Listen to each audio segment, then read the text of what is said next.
Welcome to Flat Earth Debate Uncut and After Show. I'm your host Nathan Oakley, and if you are new to this channel, or you've not done so already, then be sure to subscribe, hit the bell notification icon and join button if you'd like to become a Nathan Oakley 1980 channel member and keep up to date with the Flat Earth Debate. If you would like to support the channel, there is a super chat that runs alongside each of these shows while they premiere, and there's also a PayPal, Patreon and crypto link in the info box below the video. Also below this video, you can get £50 for swapping your UK electricity supplier to Octopus Energy, and this is of particular note if you drive an electric vehicle. Speaking of Patrons, I'm going to do a quick shout out to all of you who do support me on Patreon. So a massive shout out of thanks and appreciation to Cannabear, Adam Price, Fibre Oats, Bogey, Michael Kahn, Rob H, Ben White, Maximum Gravy, John Kays, Patrick Gunnels, Banter, Will Brax, Mel B. Styles, Troy Shuker, Maris, Hairy Blade, Mobile Max 777, Neo the One, Lost Cat FE, Rob W, Open Minded, Reese Pound, Del West Watson, Muted, Maria Neelands, Unbelievable Productions, Blue Ridge Ranger, The Real Gabster, Liam Nedrick Jr., Abraham Mohammed, Adrian Quintana, Skeptic 936, Life is Short, Texas Mike, and David Wayne Foster. So a huge thank you to all of you for supporting me on Patreon. Now I will hand over to whoever is in Discord and Google, excuse me, so you can enjoy their dulcet tones while I set up for today's live show. Yes, I've been paying attention to the Skype feeds because they're very funny. And I've participated unwittingly, or whatever the word is. You know, I've sent a screenshot of something that I've been chatting with on the comments of one of the videos, I think yesterday's live show. And I've put a screen cap of something hysterical someone said. I can't remember exactly what it was now, but... And then I looked through and there were a few other people doing exactly the same thing. Going, look how stupid this comment is about celestial navigation.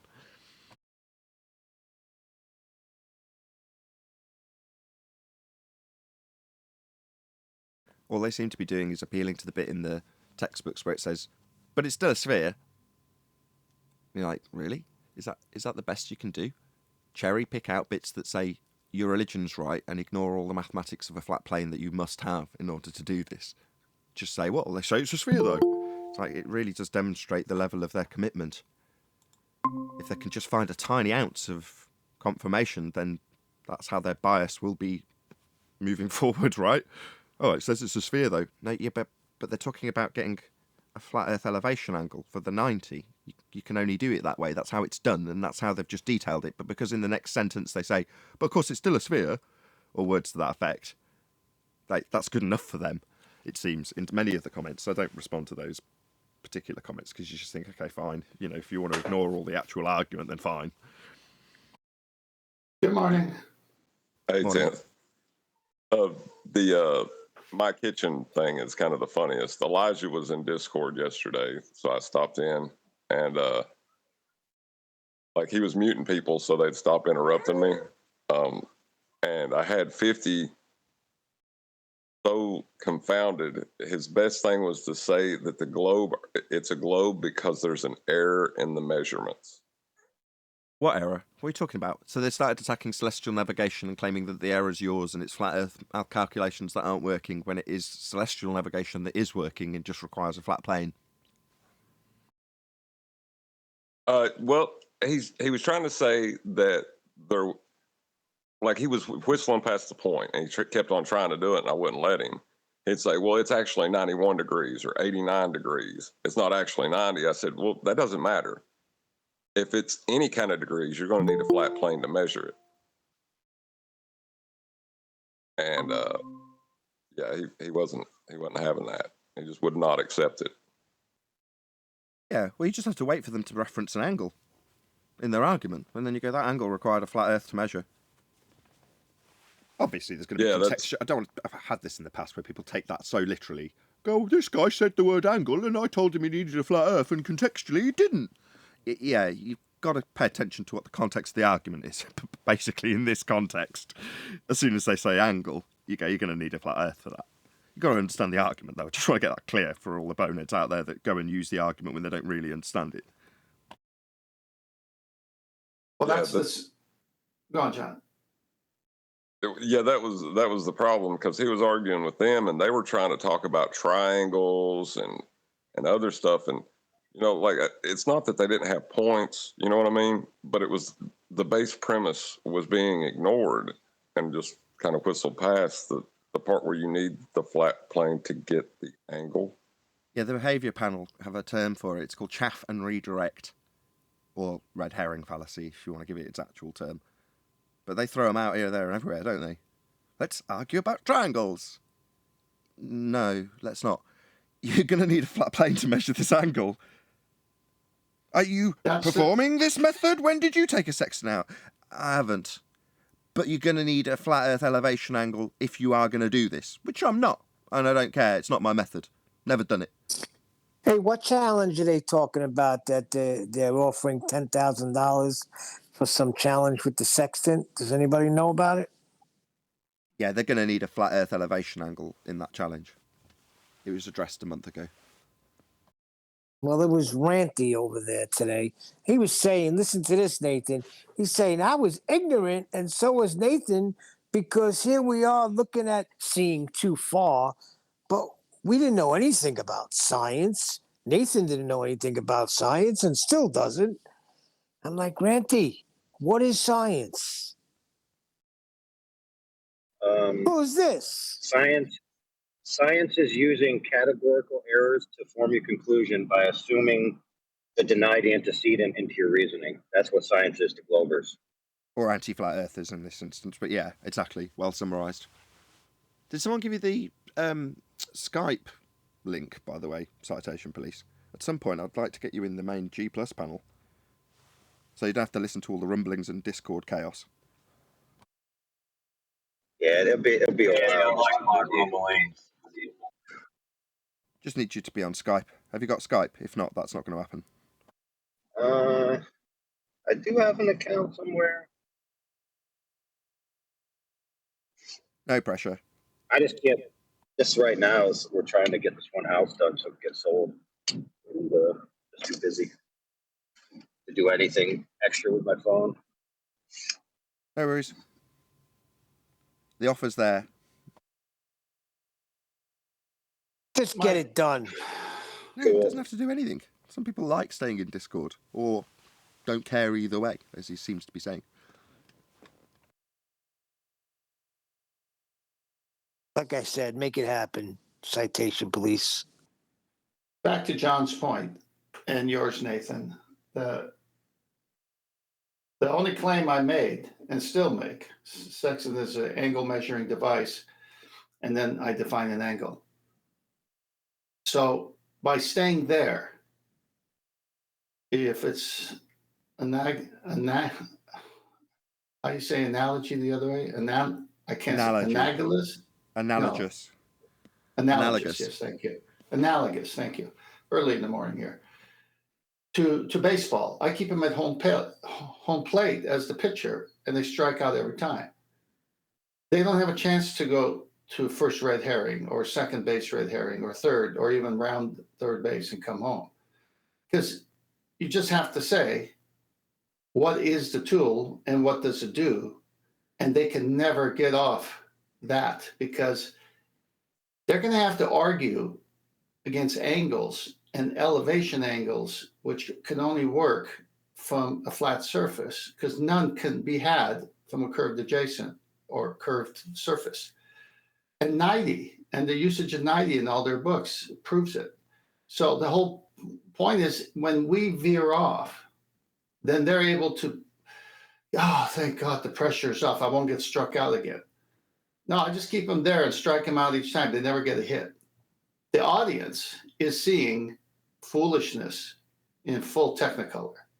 Oh my gosh, these people actually think they can get an elevation angle with a curved adjacent?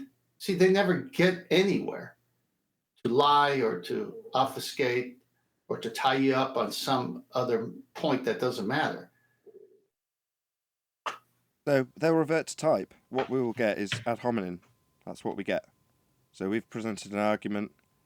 Can't get an elevation angle if the Earth's a sphere. And the response is, Nathan doesn't understand science. That's true, because that's exactly what Ranty said. He mentioned a few people, and I said, I didn't hear you mention QE. So he said, what, the cook in the army? So you're right. All they do is add home. You don't need to understand science with the sextant. You just need to know how to achieve an elevation angle. What is this all about? Nobody's mentioned No, I'm science. talking Nobody's about claiming something it's else. science. It's just idiots that don't understand science and are so used to having pseudoscience rhetoric put to them as science that when we say something that's technical, in their world, that would be labelled science. So they automatically assume that we're calling it science. Well, we're not.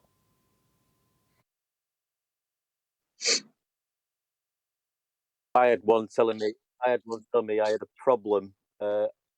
What's your problem with a curved adjacent? I said, well, I haven't got one. You've got one.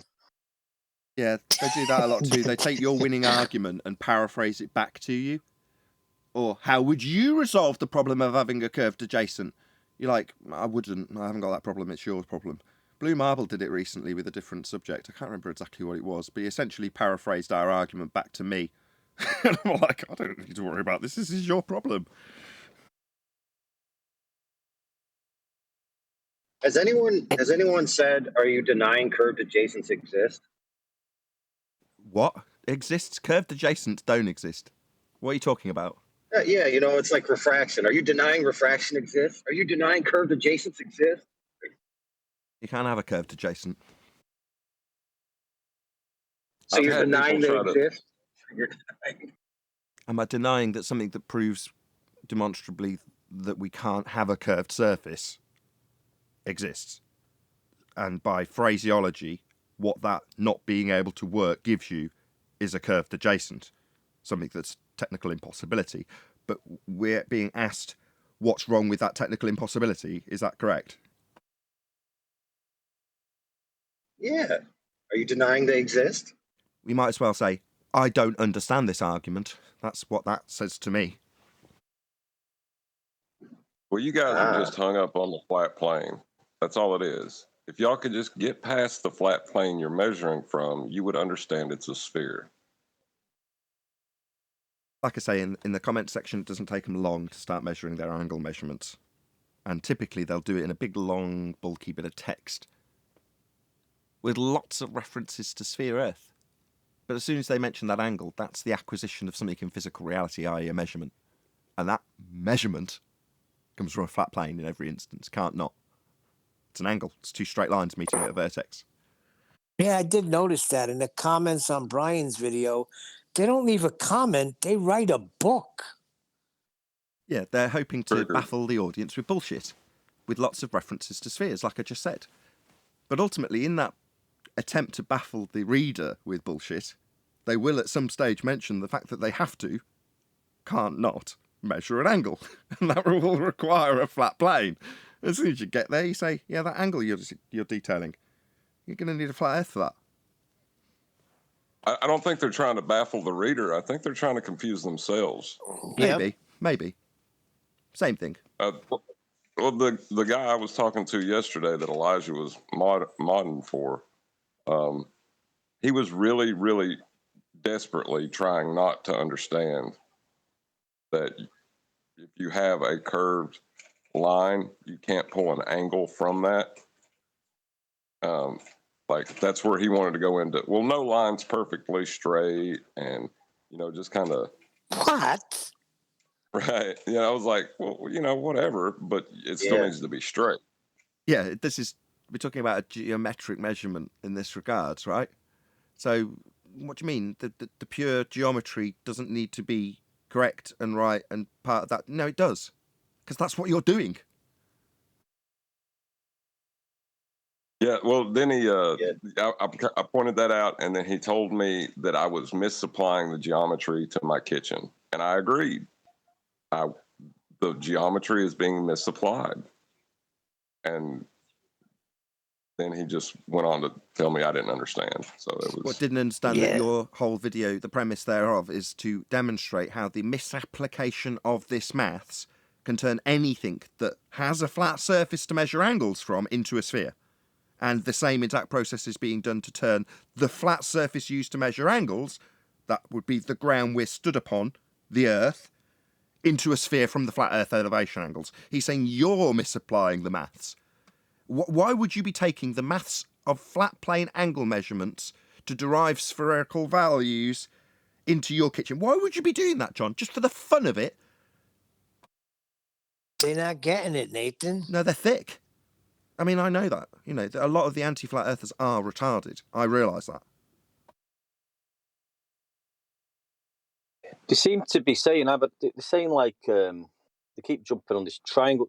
They're saying, what do they say? They keep going about a triangle with me, but I keep saying, well, forget the triangle. You're using a sextant and it measures elevation angles, and you need a flat base to do that.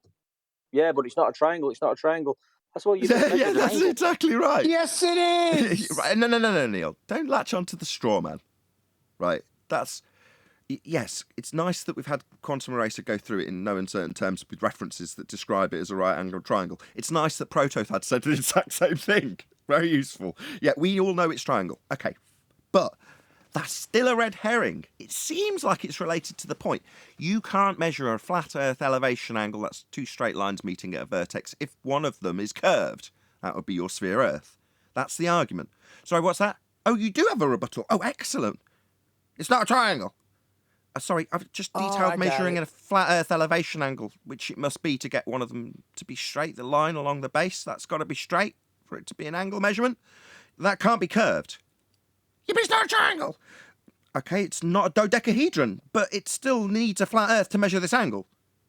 You don't understand how to do celestial navigation. When have you held a sextant? I haven't. It's not relevant. You need a flat baseline to measure the angle. But it's not a triangle. That's what we're getting. I see what you're saying. It's irrelevant that the fact is not a triangle. They want you to argue about whether or not something's a triangle, as opposed to justify the flat Earth elevation angle they must make. Much easier to argue about whether or not we're doing triangles, because then you can enter into an argument that if they lose about whether or not you're using triangles, and if you win an argument about whether you're using triangles, when you've got to have a flat Earth beneath your feet to measure an elevation angle. We all clear?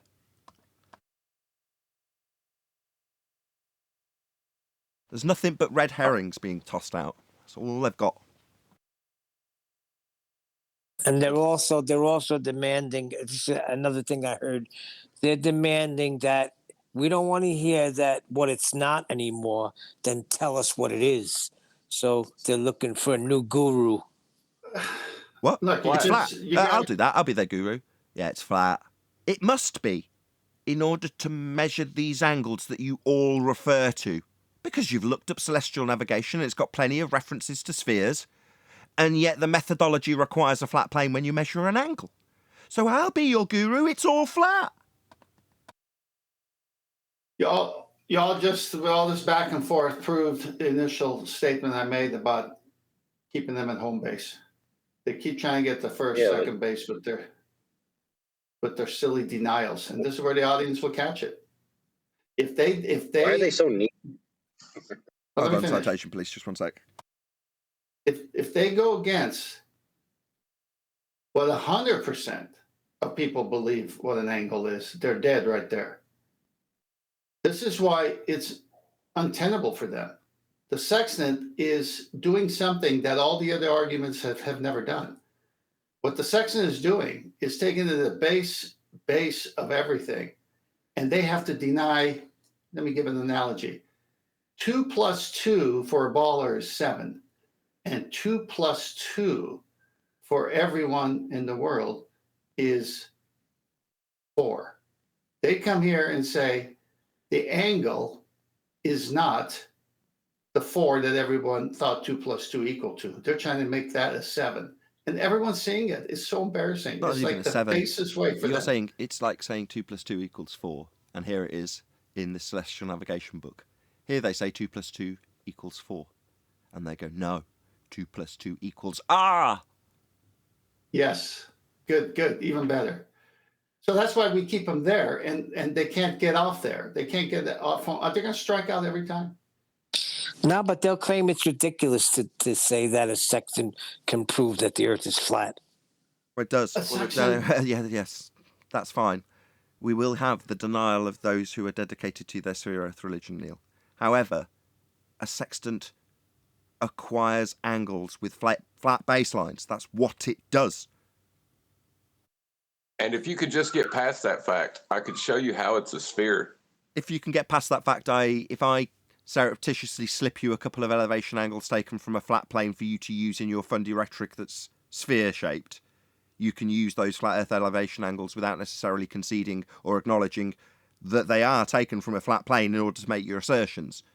You just need them slipped to you surreptitiously. But you hear it in their voices when they say it. The tremble, they're scared.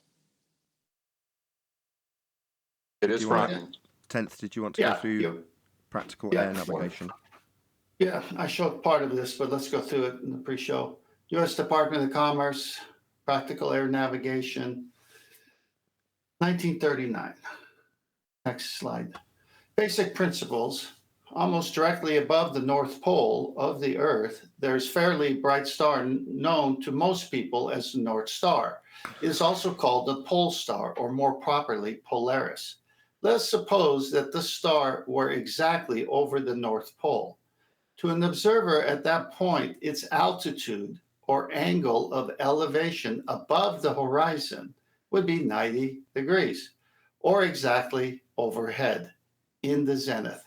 Now, if the observer moves southward for a distance of 10 degrees to latitude 80, the altitude of the star would be found to be 80 degrees from any point on this parallel, whether toward Asia from the pole or toward North America. The altitude is the same. The 80th parallel may therefore be called a circle of position, and all points at which the altitude of Polaris is 80 must be located somewhere on that circle and nowhere else. Similarly, from any point in latitude 30, when the observer is 60 degrees from the pole, the altitude is 30 degrees, and the 30th parallel is another circle of position, and so on until at the equator, when the observer is 90 degrees from the pole, the altitude of the star is 0 degrees, and the equator becomes the farthest circle from which the star is visible. From the foregoing, we see that. Now, I'm going to read these notes here before we go to the next page. The point directly beneath the star is the center of the system of a concentric circle of position. From every point on any given circle, the altitude of the star is the same. As we move away from the point directly beneath the star, there is a decrease in altitude of the star proportional to the distance moved. If, you can go to the next slide, we move away, distance equal to 1 minute of latitude, and altitude decreases by 1 minute. If we move away 10 degrees further, the altitude decreases another 10 degrees, and so on. In each instance, the radius of the circle of position, that is the distance of the observer from the point beneath the star, is equal to 90 degrees minus the observed altitude. These principles hold true not only for the star directly over the pole, but for all stars. And the relation between the observed altitude and the corresponding circle of position is illustrated in figure 59, as you see below right there. Evidently, the smaller the altitude observed, the greater the distance from the point on the Earth directly beneath the star. Through long familiarity with latitude, we are accustomed to measuring distances along a meridian, north and south, in terms of degrees and minutes. We do not usually think of distances in other. Pause right there. We're not going to go to the next slide yet, but let's look at this picture. So the top one is an orthographic view of Polaris, and you're directly under it, and it says 90. The below that horizon line is a top view looking down from Polaris down to the Earth. So point directly beneath the star. And you could see if you do a sextant angle measurement of 60 degrees, you have to subtract from 90. The bottom picture tells you your co-altitude would be 30. Then it'd be 30 times 60 nautical miles. That's your distance. And so on with a 45 degree, it would be 45 minus 90, and so on with a 30 degree. But see, they're showing you in this book properly that in order to get these angles, you need a flat baseline. Right here in this book. I mean, you can't miss it. Okay, next slide. I included the picture because I'm finishing reading. In these directions, in these terms, yet great circle distances in any direction are always computed in degrees and minutes and then converted into nautical miles, statute miles, meters, etc. A chart may have a scale of distances in terms of degrees and minutes of great circle, just as it has scale distances in terms of statute or nautical miles.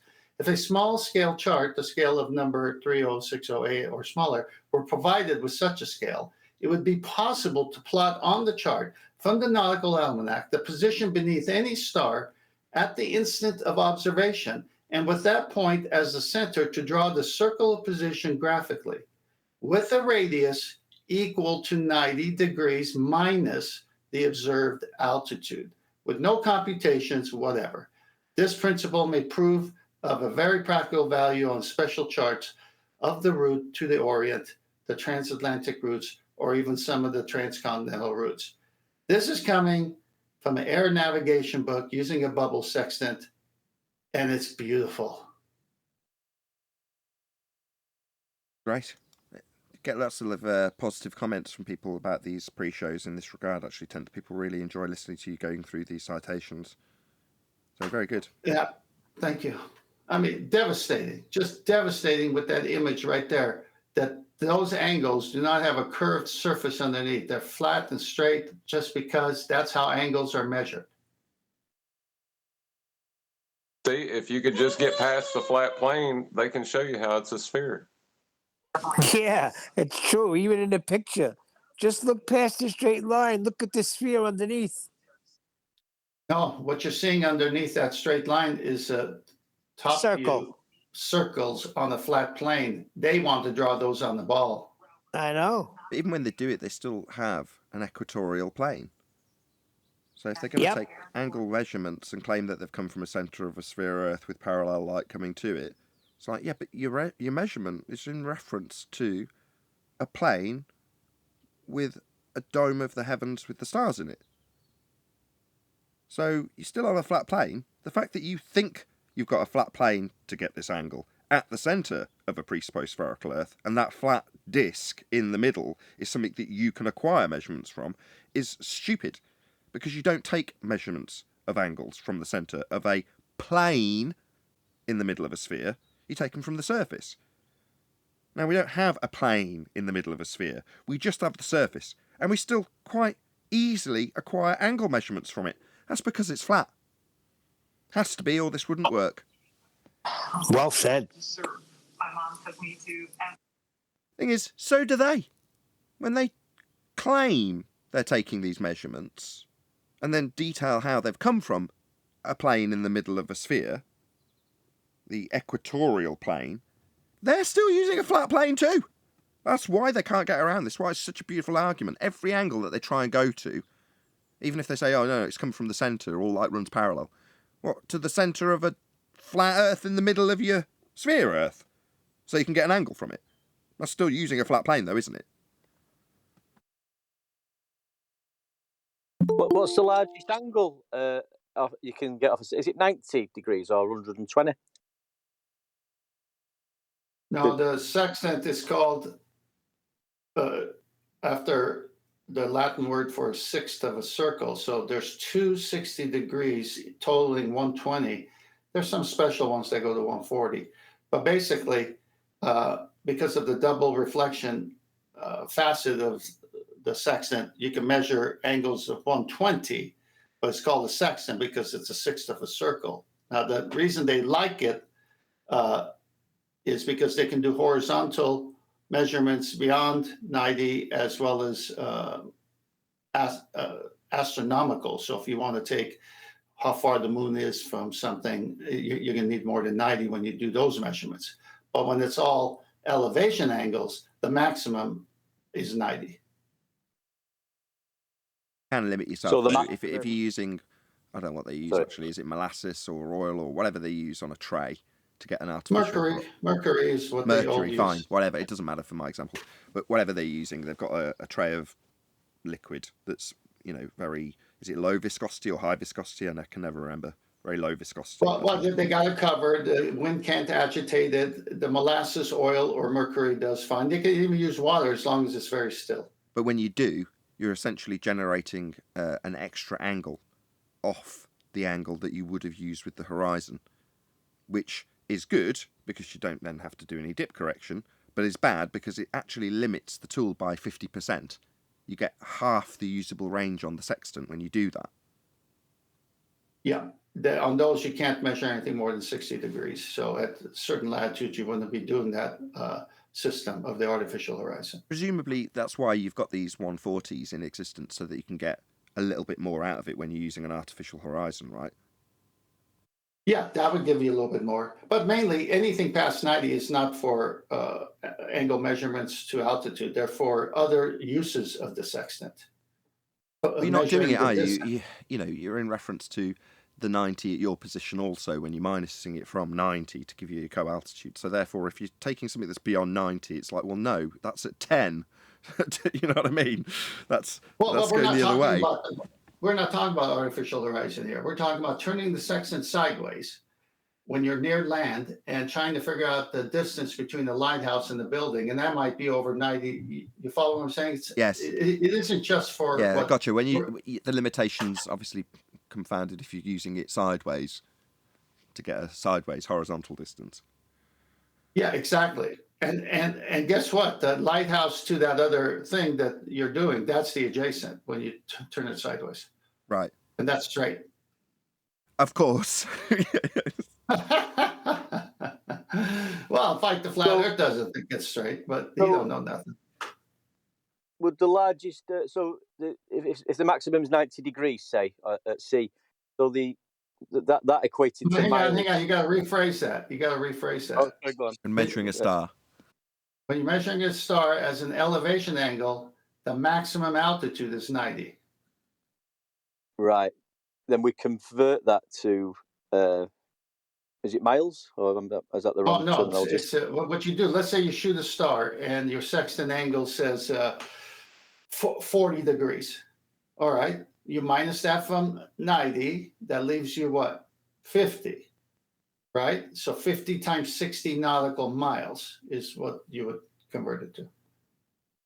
Yeah, so what would the largest, what's the most nautical miles you could acquire is what I'm 5,400, 90 degrees, 90 times 60. Right. Yeah. But that's the radius. Hang on, that's the radius. But the diameter is double that. And that's all flat too. And then you can... That's a lot of flat. Just one more thing on top of that. So that's for one star. Yeah. Now, it's unlikely that you take it to the maximums, but if you say one directly to your left when you stood on a boat looking port side, and you just go, right, to my left is that star that we can use to measure, and to my right is a different star that I'm going to measure.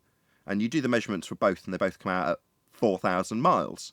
Well, you've got 90 degrees to both of them, haven't you? With a circle all around them that gives you the radius of that circle that you're trying to utilise to get your position. But that means that to your left is 4,000 miles of flat land, and to your right is 4,000 miles of flat land. Wow. Exactly. I remember when Tent explained that to me. It still wows me every time I hear it. And that's how the sextant proves flat Earth. Precisely. It's measuring those angles to the position below the star, its GP. And at that position, you've got 90 degrees to your position. So you've got the zenith of the star and a flat baseline running to your position, both to your left and to your right. So 4,000 miles of straight flat line meeting the base of the star, that's its GP, with a 90-degree angle there, moving up to the star. Well, that's 4,000 miles to your left flat and 4,000 miles to your right flat. And if you look ahead, directly ahead, and there happens to be a requirement to take a third measurement of a third star to get your position, which happens if you're really out there in open ocean, well then you've got 4,000 miles potentially. It just, it might not be, but 4,000 miles in front of you that's also flat, and behind you that it's all flat for thousands and thousands and thousands of miles. Nathan, there's a much simpler way of saying what you're saying. The sextant measures angles. An angle is defined as two straight lines meeting at the vertex. And so no matter which way you measure, how many stars you measure, it's all got to be flat. And no matter which way you point that sextant, the line between you and that GP, which could be right out at 5,000 odd miles, is flat. So any direction you point the sextant, you're taking a flat Earth measurement. And it can only be done if it's a flat Earth. It wouldn't work if it wasn't. It's just that simple. You cannot get a 90-degree off a curved surface, so it's over. I like hearing the miles anyway. 8,000 miles of flat. Yeah. But it gets worse. So let's say, for the sake of argument, there's two boats, right? And just for the simplicity of this argument, I'm going to say that one of the boats, by coincidence, just pure coincidence, is to where I was giving the example before, my right, and happens to be at the GP of that star. Just so happens there's another boat using that star. You with me? It's not using it, he's just below it. Now, for him, he does the same thing, right? He looks to his right. We're all orientated in the same fashion. And he looks to his right and goes, I'm going to use that star over there. Yeah? So 90 degrees to him, 4,000 miles again. Yeah? So from my position, I've got 4,000 miles to my left. Flat, must be 90 degrees below the star I've just measured. Must be flat, can't not be. And then 4,000 miles to my right, there's another star that I've measured, and coincidentally another boat below that, which is also looking to his right, measuring another star that's 4,000 miles from him. Yeah, so you've got 12,000 miles for these two boats who just so happen to be triangulating their positions at the same time. And in order for them to both accurately work out where they are, everything around them for 12,000 miles has to be flat. A lot of work to do. 12,000 miles of flat. Wow. And to his right, there's another boat. No, I won't. No, well, how about this? I'll do one. A guy with a sextant at the equator. He just barely notices Polaris on the horizon. So he's got 5,400 miles one direction, and he turns the other direction and does the same.